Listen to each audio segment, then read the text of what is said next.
Revelation 1777. From the 18th of January 1941. Tool of God. Mission.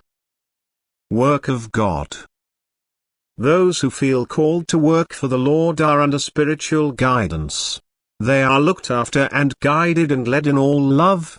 For if they declare their willingness to be active in service on earth, they must be constantly instructed in order to be able to exercise their ministry.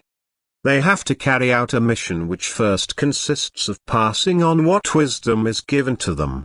But then they must also be willing at all times to allow themselves to be used as the Lord's instruments without resistance. If the Lord wants to work through them, they must completely hand themselves over to Him, give up their will, and thus carry out the divine will and thereby make God's working obvious to the world. For God's greater than great love seeks to win the world's followers and seeks a path to their hearts. And a believing earthly child must now form the bridge, since God cannot reveal Himself to them in such a way that He is recognized by them. A God-submissive will is immediately seized by spiritual beings who are responsible for the care of worldly people. They use every opportunity to come to their aid and can achieve great success with the help of this willing earthly child. But now they have to be careful to first transfer their strength to the willing human being so that he can then pass on earthly what was previously imparted to him supernaturally. Therefore the spiritual beings are concerned with the constant training of those who offer their service to God. They tried to make them understand that only continued work in itself results in that state in which God can work through the human being. God can only take possession of a person's will when he has turned to Him of his own accord. However, he will only completely submit himself to Him when he is no longer bound to the earthly world.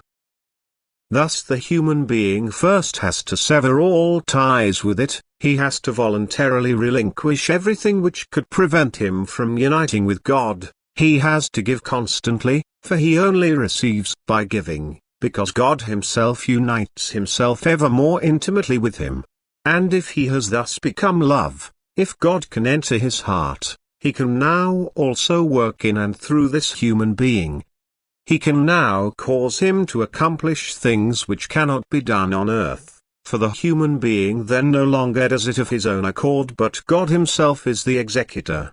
God now works through the earthly child and makes His greatness known to those whom He wants to win for Himself. And thus heaven and earth unite, that is, the highest beings from the kingdom of light take care of subjugated humanity and seek to bring light to it. And for this purpose they make use of a human being whose will is completely merged into divine will and is thus well suited to serve as God's instrument.